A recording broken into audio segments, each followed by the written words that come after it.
Operation EPIC Fury എന്ന പേരിൽ അമേരിക്കയും ഇസ്രായേലും ചേർന്ന് ഇറാനെ ആക്രമിക്കാൻ തുടങ്ങിയിട്ട് ഏകദേശം ഒരു മാസം പിന്നിടുകയാണ്. അമേരിക്കയും ഇസ്രായേലും ധരിച്ചു വെച്ചിരുന്നത് ഏതാണ്ട് ചുരുങ്ങിയ സമയം കൊണ്ട് യുദ്ധം അവസാനിപ്പിച്ച് അവർക്ക് തടിയൂരാമെന്നായിരുന്നു.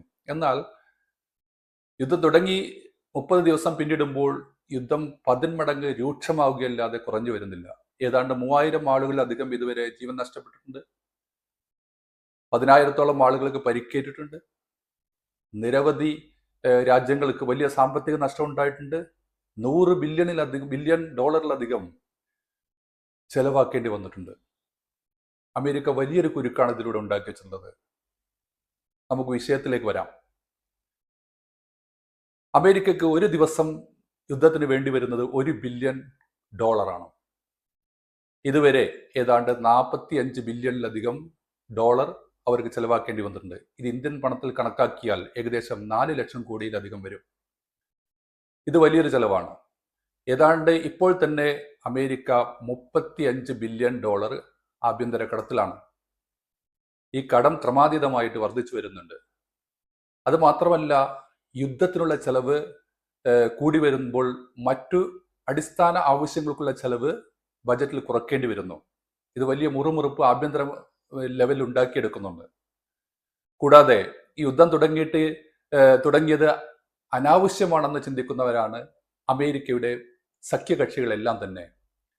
എല്ലാ സഖ്യകക്ഷികളും യുദ്ധത്തിന് അമേരിക്കയുടെ കൂടെ ഇല്ല എന്ന് പ്രഖ്യാപിച്ചിട്ടുണ്ട്. അപ്പോൾ തീർച്ചയായും അമേരിക്ക വിചാരിച്ചതുപോലെയല്ല കാര്യങ്ങൾ മുന്നോട്ട് പോകുന്നത്. അതേസമയം ആയുധങ്ങളുടെ അളവ് കുറഞ്ഞു വരുന്നു. ഇറാനെ അണ്ടർ എസ്റ്റിമേറ്റ് ചെയ്തു എന്നുള്ളതാണ് അമേരിക്കയ്ക്ക് പറ്റിയ വലിയ പിഴവ്. ഇറാൻ അതിൻ്റെ ഏറ്റവും ദൈർഘ്യമേറിയ മിസൈൽ സിസ്റ്റം പുറത്തെടുക്കുന്നത് അവസാന ഘട്ടത്തിലാണ്. മികച്ച പ്ലാനിങ്ങോട് കൂടി തന്നെയാണ് ഇറാൻ മുന്നോട്ട് പോകുന്നത്. ഏതാണ്ട് ഒരു സൂയിസൈഡ് മോഡിൽ പോകുന്ന ഇറാന്റെ മുന്നിൽ അമേരിക്ക ചെറിയ തോതിലെങ്കിലും പതറി വരുന്നുണ്ട്. ഏകദേശം ഒരാഴ്ചയോളം യുദ്ധവിരാമം കുറിച്ചത് ഇതിന്റെ ഭാഗമാണെന്ന് നമ്മൾ മനസ്സിലാക്കിയിരിക്കണം. മിലിറ്ററി ചെലവ് വർദ്ധിക്കുന്നതോടൊപ്പം തന്നെ മറ്റു രാജ്യങ്ങളിൽ നിന്നുള്ള സമ്മർദ്ദം കൂടുന്നു. വിലക്കയറ്റം കൂടുന്നത്, എണ്ണയുടെ ലഭ്യത കുറയുന്നതും എണ്ണ വില കൂടുന്നതും രാജ്യത്തെ വിലക്കയറ്റം കൂടുന്നതും വലിയ സംഘർഷങ്ങൾക്ക് ഇടയാക്കുന്നുണ്ട്.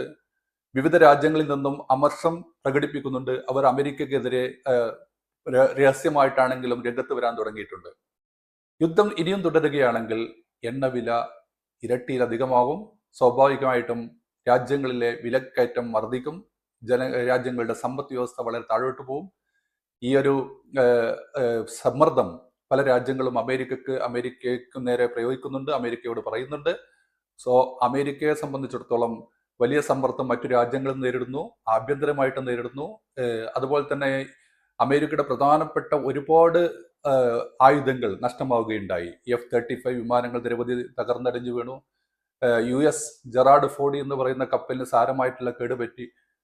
3000 കോടിയിലധികം വില വരുന്ന നിരവധി റഡാർ സിസ്റ്റങ്ങൾ തകർന്നടിഞ്ഞു. തീർച്ചയായും അമേരിക്ക വിചാരിക്കാത്ത ചില അവിചാരിതമായിട്ടുള്ള സംഭവങ്ങളാണ് നടന്നുകൊണ്ടിരിക്കുന്നത്.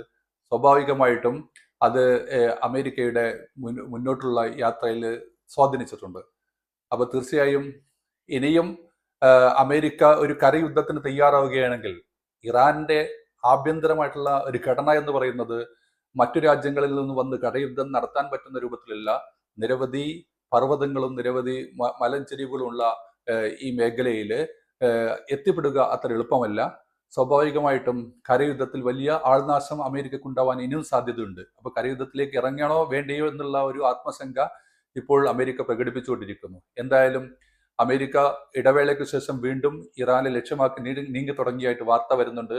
തീർച്ചയായും യുദ്ധം അതിന്റെ മറ്റൊരു തലത്തിലേക്ക് നീങ്ങിക്കൊണ്ടിരിക്കുകയാണ്.